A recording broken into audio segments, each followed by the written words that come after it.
Hello and welcome to the program. This is another episode for Beyond the Mekong. My name is Luke Hunt and with me today is Pichai Chuensuksawadi.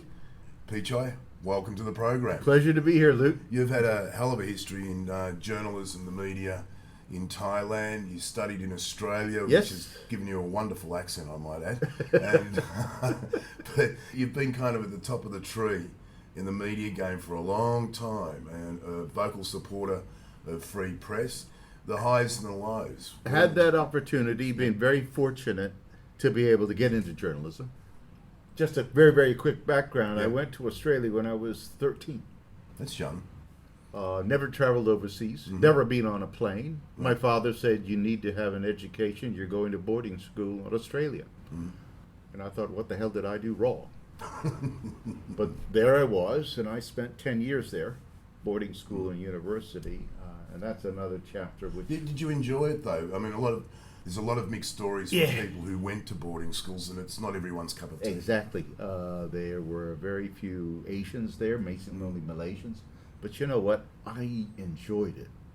I never knew how to play rugby. I only played soccer, but then I thought, what the hell? I might as well get into this. Played sport, a lot of sports, rugby, tennis, soccer. Right. Enjoyed it a lot. University. One thing that did help me do was actually you made your own decisions and you kind of grew up by yourself. My father would say, here's the money and here's what you had to pay for, and you had to manage it. Yep. I did okay until second year university, where I spent all his money in 3 months. What on, dare I ask? Oh, Jesus, drinks, parties, doing second year law, didn't like it at all. And for 8 months, I did nothing. All I did was I couldn't ask for more money. I had to stay in Australia. Get a job. Yeah. Construction sites, ports, factories, building manholes from North Queensland, from Townsville down to Mackay, down to Brisbane for 8 months. And I tell you what, it taught me a lot. I was going to say, it must have given you a lot of insights which you carry away later on. I mean, Australia is not rich and fair for all, and the working class especially back then, it was another side. In those days, 1970 and 1980, that's when I was in Australia. So you can imagine at a work site, at a construction site, I was there. I was the only Asian university student among Aboriginals, white Australians. After 2 weeks, you'd go to the pub, and often there'd be fights and stuff. And I guess I got along with people. I kind of just never got hurt, but I got on well with most people. But it showed me a lot. And when I decided to do journalism later on at university at UQ, and when I came back, I can safely say that among the Thais who live here or who've been overseas, I know what it's like to work on the side of the street, digging a hole, digging a ditch, paving the road, building construction sites. I mean, it was painful work for a year, and it made me appreciate what it's like. Right. Sounds of sirens are blaring in the background, but we're in Bangkok and there's not much we can do about that. But that's what I learned. And there are a lot of things I took from Australia. You know, the freedom, the equality, and you can see the sense of inequality here in Thailand. The gap was there then. The gap is still here now, if not worse. And I say this not just financial. Yep. We're talking about economic. We're talking social. We're talking access to education. We're talking access to health, which is now better than before. But that inequality and the system of patronage still persists until today. So what I bought from Australia, at least when I decided to go into the journalism, it took me a while to adjust. Here's this young whippersnapper student from Australia, opinionated young kid going into although English language newspaper, but it was a Thai newsroom. Sure. With expats working on copy editing, but it was still a Thai newsroom. And here's this young kid going in, saying what he thinks and being disrespectful. It took some time to adjust. It's a difficult issue in that I've worked in a lot of newsrooms around the region and in Australia, and newsrooms are supposed to be open and free, and it's full of big mouth journalists who are opinionated and yelling what they think across the room. But then when you get into an Asian newsroom, it's still expected, but at the same time, often it's full of people who are trying to show respect. It's still there. It's still there in the Post. It was still there, Yep. Especially in the newsroom, and there were a lot of people expressing their views in Thai. Mm-hmm. But I guess the level of intensity is different from a Western newsroom. For example, in 1984, I've been at the Post for 7 years, and I thought, I got to try to work in the States. So I applied for a fellowship, the Alfred Friendly Press Fellowships. I worked at the Baltimore Sun for a year. Right. Because I just wanted to write the front page story, a lead story in the American paper, and see if I could cut it. Yeah. We did that. And you can see the level of debate and discussion differs. Mm-hmm. It still exists in the Bangkok Post at the time. People were still arguing in newsrooms. But the tone and the way you approach it was different. And you got to learn to sort of tone it down a bit. However, for me, there's a certain line that you draw for yourself that I will not compromise this. And I guess that came from studying in Australia. That still sticks today, Mm-hmm. which I'm thankful for.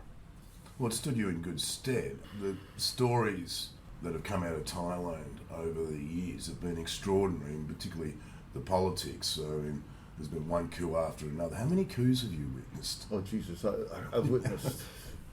It's got to be at least 6 or 7. I can't remember. All I know, I've been reported. I remember being a very young reporter when Neil Davis was killed in that coup. The Australian cameraman. Yeah. Very sad there. I was just a young kid. The May uprising, I was a news editor, and there were several other coups when I was editor-in-chief, at that time running 3 papers. But the one, I've always felt that in May 92, where Suchida Kraparayun cracked down on pro-democracy protesters, so-called, there was a lot more than that behind that. Mm-hmm. The Post made a decision to black out certain portions of the paper. As a news editor, and I can say it right now, I was really disappointed because I had reporters in the field risking their lives, sending in stories, and suddenly we're printing the paper the next day with stuff blacked out. Redacted. The Nation didn't do that, but we did. The competition. That stuck in me. It made me uncomfortable. So I guess I made a promise to myself that if ever I was in charge of the paper again, and a similar situation occurred, that's not going to happen. So in 2014, when Prayut took over from Yingluck, which was the last coup. I remember the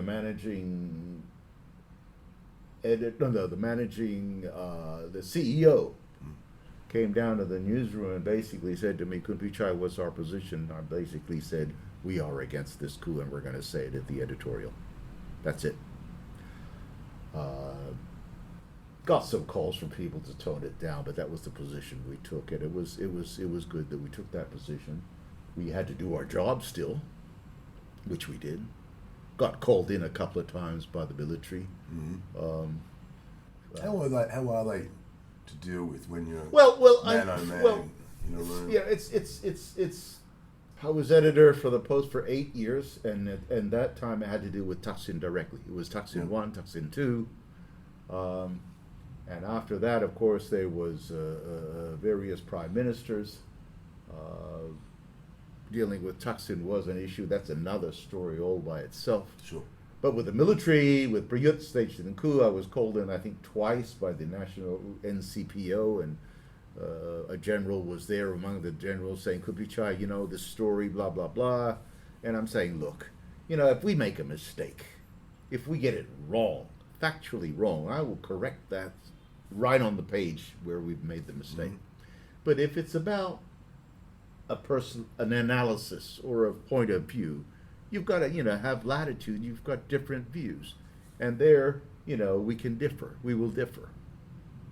They demanded that I bring the reporters with me. That's interesting. To this discussion. I refused to do so. And I was asked, well, why didn't you bring your reporter? This is the writer, isn't it? They knew. Yeah. I said, look, you're a military man. You're a general. You're in charge of your troops. I'm an editor. I'm in charge of my troops. Would you bring your troops to the negotiating table? Mm-hmm. Sorry. You deal with me. And that's it.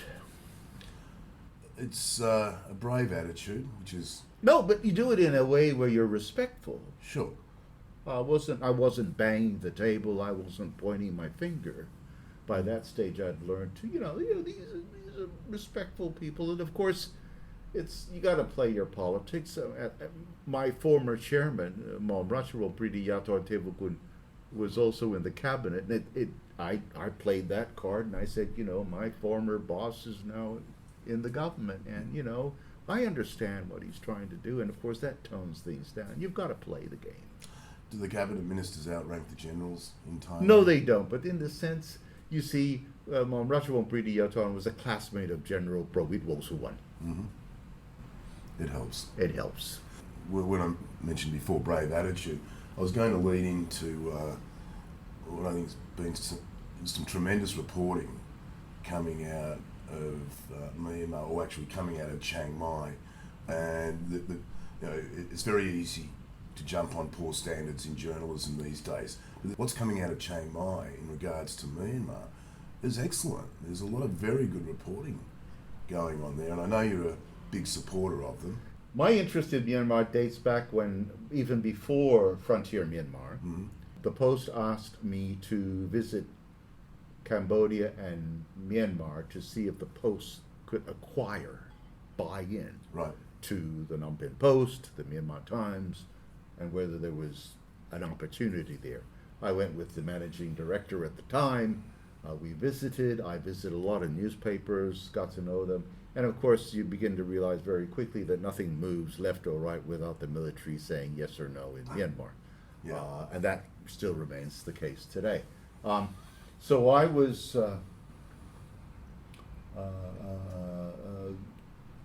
at the opening of Frontier Myanmar when they launched. I got to know Sonny Sway, the CEO, and his people, and a lot of the editors, Tom Keane, a lot of these, who was Australian, a lot of others who were doing really professional jobs, within what they had in which they could operate. So when the coup came, I said, look, I was the advisor, and I said, look, you've got one foot in the grave and one foot in jail. Yes. You've got to make it. You can't fight the fight in there. This is February 2021. Yeah. I said you've got to make a decision somehow to get out.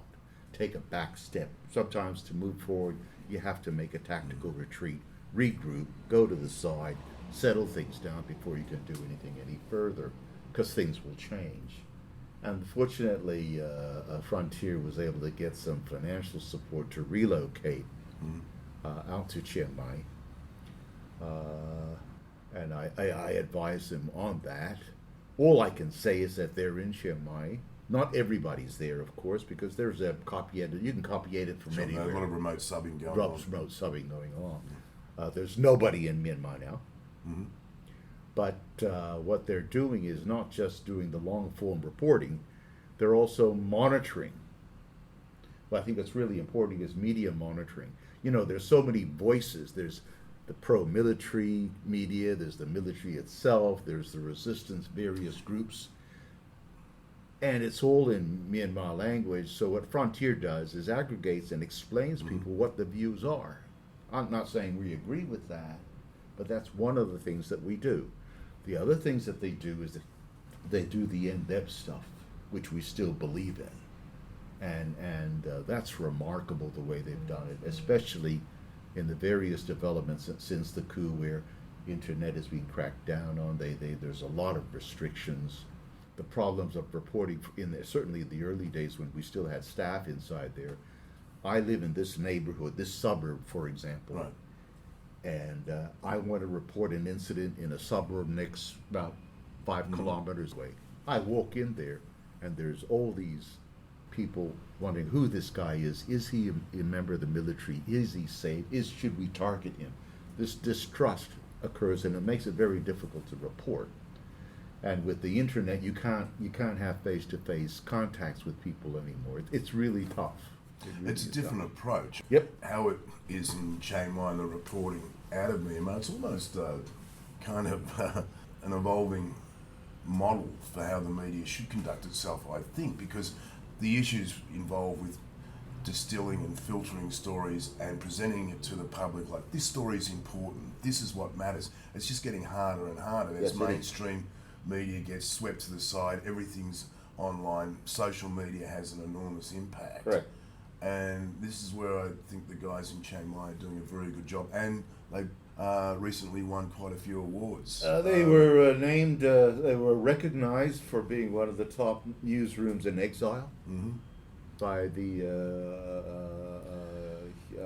Human Rights Press Awards. Right, which recently is Walter Cronkite Foundation. In Taiwan. Yep. Usually held by the FCCT in Hong Kong and supported by the FCCT here in Thailand, which we're very proud of because it's a great recognition to the team and the hard work. I mean, moving out from Yangon, I remember 2 or 3 years ago when some of them came out, the transition's not easy. First of all, they've never been in exile, unlike other media which have been in exile media. Well, and they're professionally set up to be that way.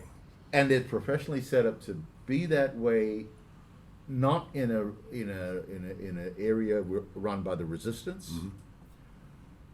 So my only request or advice at the time was, let's stay low on the radar.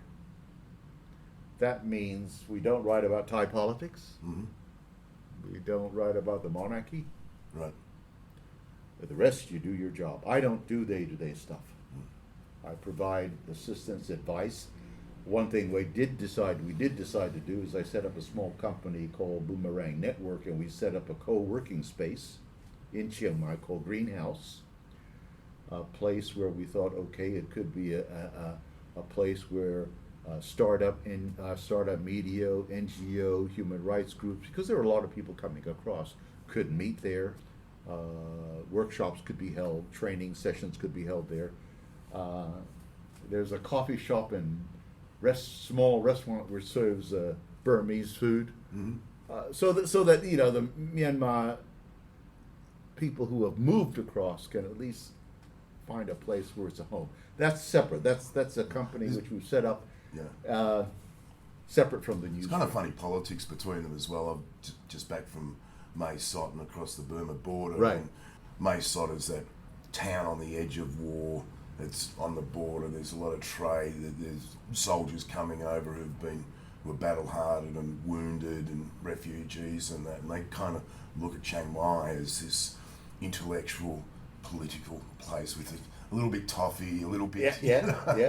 But the idea that these sorts of places now exist in Thailand, which I think is great, that they actually exist as a byproduct of the coup 3 years ago, is to just it's an indication of how things have changed in Myanmar, and also how the civil war there is not the same as it always was. It has changed enormously. You're right.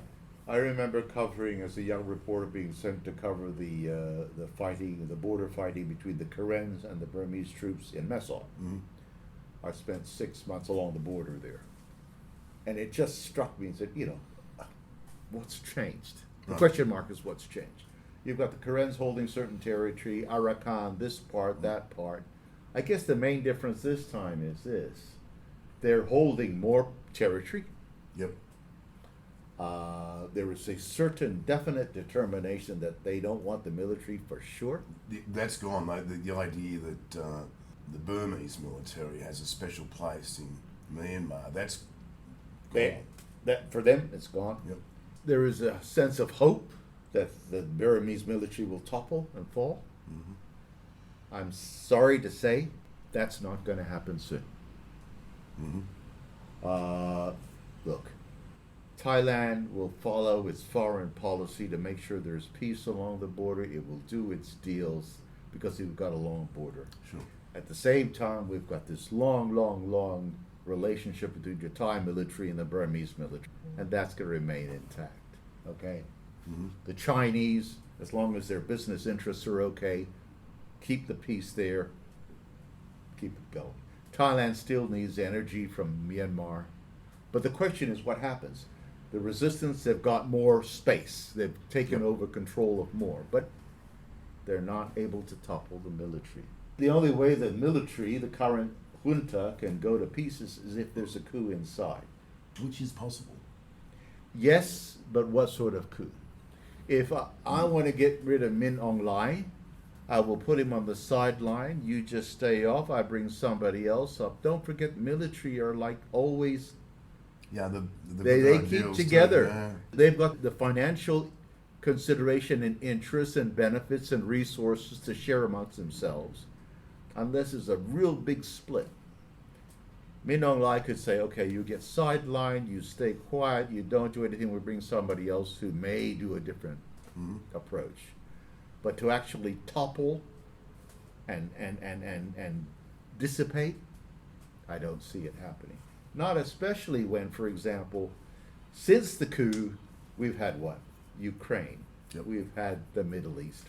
All resources, whether it's aid, grant aid for media and everything, is being sucked over there. Now, in this year, it may change a bit, but we'll wait and see. But I don't see it happening. I don't see the Myanmar military, unfortunately, toppling for quite a while. Okay. For quite a while.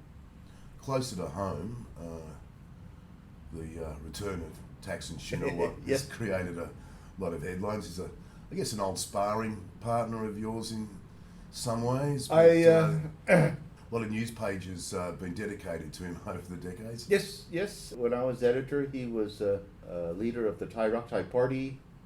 I've dealt with him when he became prime minister, through several of his coalitions.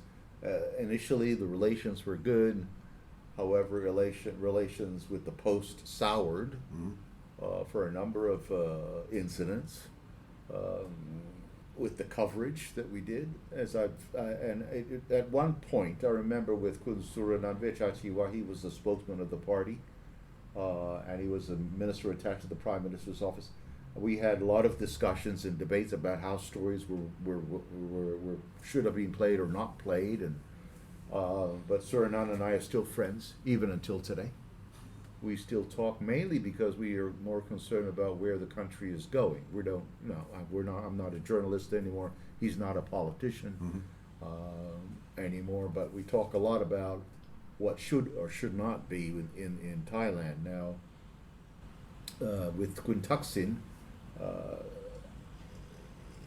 one thing's for sure: he's very confident. He's a fighter. He's actually quite refreshing at the time. He did bring in the medical scheme which everybody benefits, which has helped reduce the gap. Yep. You've got to give him that. He's introduced this OTOP project in which it promotes local produce in each provinces to be sold. You can't deny that, and that's still continued. But his biggest mistake, somehow or other, a blind spot he has, is not being able to read how the elite, and the elite here, I don't talk about the monarchy, but I talk about the ruling elite, government officials and senior palace officials, and business, and how they view him, right. And how he deals with them. Even this time around, there's talk of a deal that, I'll come back. I think there is an understanding. Yep. I'll come back. I'll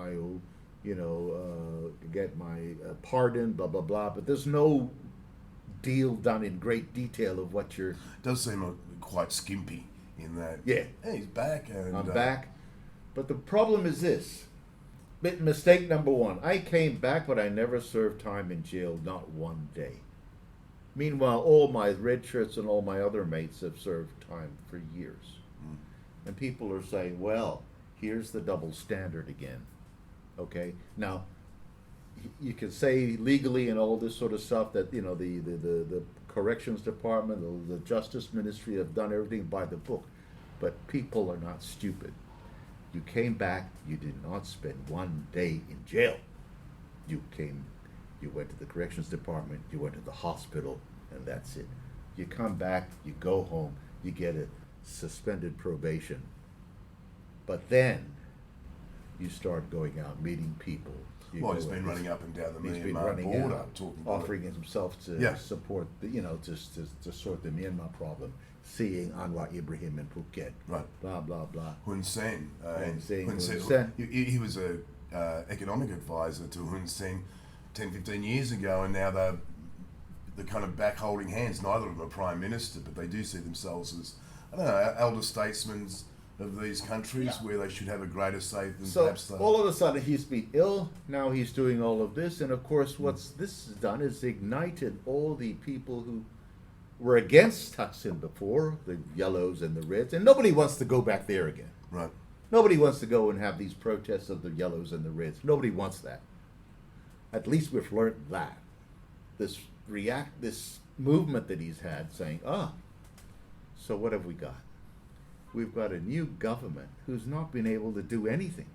Poor Seta sets up a government, hasn't got a policy going, has difficulty getting the money out to give 10,000 baht to everybody.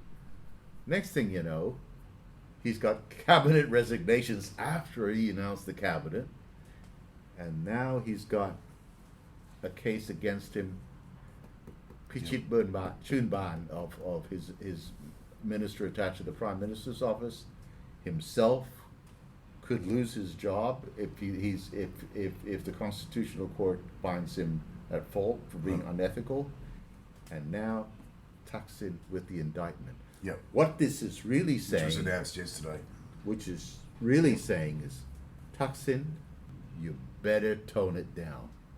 Is it too late for that? No, it's not. You better tone it down. In other words, you're going to go to court, you may have to pay a bail, you go back home and you shut up until August, when his term's supposed to end. But how it plays on after that, I don't know. But at the moment, you better tone it down. In other words, you just don't go walking around the place. How Thaksin plays that now from here? This is kind of where the conversation should lead, in that I'm not going to imply that where Thaksin goes, Thailand goes, but where is Thailand going next, and Thaksin, and you have a government which people are okay, you're in power, but people understand, and they're refreshingly vocal about the results didn't reflect the ballot. Correct. And that was a big surprise for many people who thought Pichai would be number one. They weren't.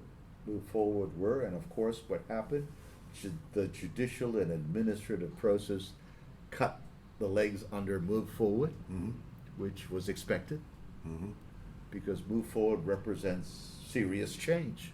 Yeah. It represents structural change. The youth, people are... Not just the youth. Yeah. There are a lot of other older people who voted for Move. No, they did. Yeah. A lot of older people moved forward. I've been up country many months before the election speaking to ordinary Thais, farmers, 60-year-old farmers who say, I said to them, how has your life improved in the last 8 years under the military? And they said it hasn't. They say, give the kids a chance. Now, when that starts coming out, you begin to realize that there is this demand with social media, people learning that things need to change. The only problem for Thailand now, and even with Pichai and with the business elite, they're not prepared to change structurally. It's the economy. That's all people want. They want a better standard of living. And I'll give you an example, very simple example. There's a monopoly on liquor monopoly, right? In upcountry Thailand, rural Thais drink local whiskey by the plastic bag, by the liter, 50 baht a liter. And they're all over the place. And it's illegal, and it's dangerous. If you liberalize alcohol production, not only do you get craft beer coming in, I went to Australia last year. I thought I'd go back to Brisbane and have my Forex, Right. and I was told quietly by mates saying, Pichai, they don't have, Forex is not, it's all this sorts of beer and that sorts of beer. And I'm thinking, whoa, what's happened? So it's liberalized, it's changed. Why not do it here? If you liberalize alcohol, what can you do? I would invest in producing local white whiskey at a standard which is good for the public health ministry, regulated. I would try to go like Japan and promote it like sake in each prefecture that they have. And from there, why not, get some local cocktail and high society pubs here to say, well, this is local whiskey from Pitsanulok, and I'm mixing it like that. Why not do that? Once you do that, then ordinary people can earn a goddamn living. Question, the Petroleum Authority of Thailand, all these petrol stations, they're selling Amazon coffee. Now, excuse me, why is a state agency in charge of energy selling coffee? Why don't they allow them in this province to have people like Luke Hunt, who wants to have his coffee shop, earn a living, set up coffee shops in the petrol stations? My memories of Bangkok 40 years ago was more like that back then. Kind of the mum and pub stores, which were replaced by 7-Eleven. Yes. And the way it's kind of evolved is sort of monopolies on every industry now. This is the problem. You talk about the 10,000 baht handout which the government wants to give. Depending on how the rules come out, the suspicion is, of course, that the 7-Elevens would benefit the most. Because when you buy it, people go to 7-Elevens a lot to buy foodstuff and things like that. Does it benefit the local people or does it benefit the big companies? That's a big question mark. There's doubts. We don't know those yet, but that's the issue. There are certain things which, the restructuring of the economy, no one's actually doing it. For example, the big companies here, they've saturated their market. Retail is going overseas. Hotels are buying, like Sansari are buying hotels overseas. This is just a dream. If any government talks to these guys and say, look, you guys have got control of the market. Don't expand any further. We'll give you support if you go overseas. Why can't Central buy into Walmarts? Get a seat on the table with support from the government and demand from Walmart that I want Thai products sold in Walmart. Maybe it's a simplistic way of doing it, but you get what I'm saying? Sure. No, it's the last 10, 20 years watching, you have the military in the corner, you have the business elites and the coteries, and not just in Thailand, it's very similar elsewhere in Southeast Asia as well. And it just seems to be there's only one way of doing business, through a central power structure, and it's not being decentralized. And that's being decentralized. And a lot of the problem is, of course, a lot of small to medium-sized companies, they have difficulty finding funding resources, money, access to money. And of course, the banks are saying, if you want access to money, we'll give it to you, but you have to repay, blah, blah, blah. I don't know. There's got to be a better way of doing that, and reduce this and it's in the state enterprises. Another structural thing. There's a lot of state enterprises in Thailand, which should be broken up, which should be privatized. But there was a person, Kun Banyom Pongpanit, who was put in charge by the Prayut government to revamp the state enterprises, and after 1 year, or 2 years, he basically gave up. And I feel sorry for the guy, because simply two factors for not being able to make those changes. One, big business didn't want to change because they were getting a monopoly and it's easy to make money.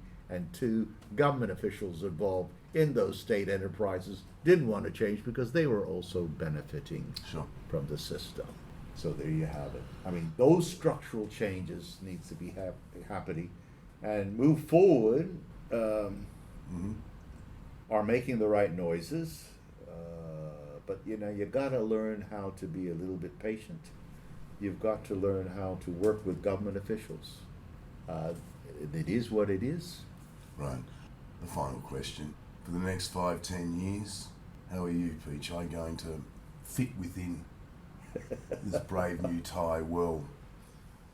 I will still continue to help Frontier.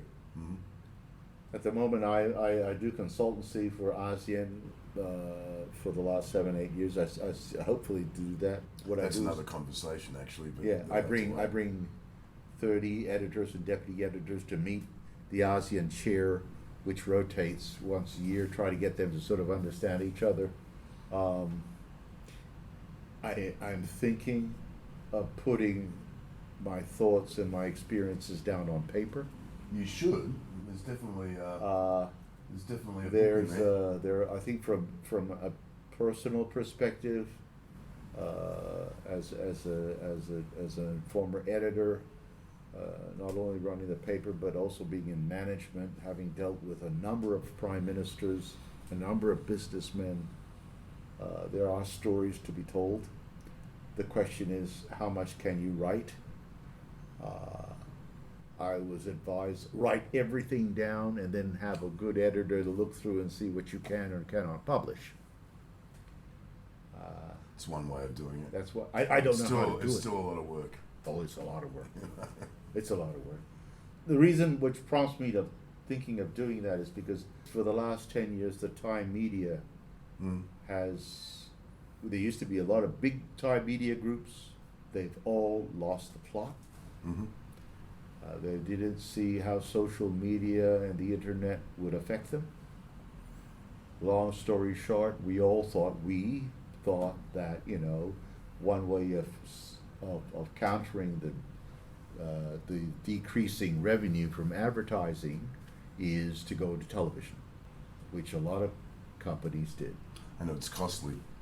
Bangkok Post, Nation, Yep. Thairat, Mati Chon, everybody went in, but the cake remained the same, but there were more players, and we were competing with the old players, and lost a lot of money. On that note, Yep. it's on that note, I hope you make a lot more money. But between now and then, Pichai, thank you very much. Luke, it's a pleasure. Thank you.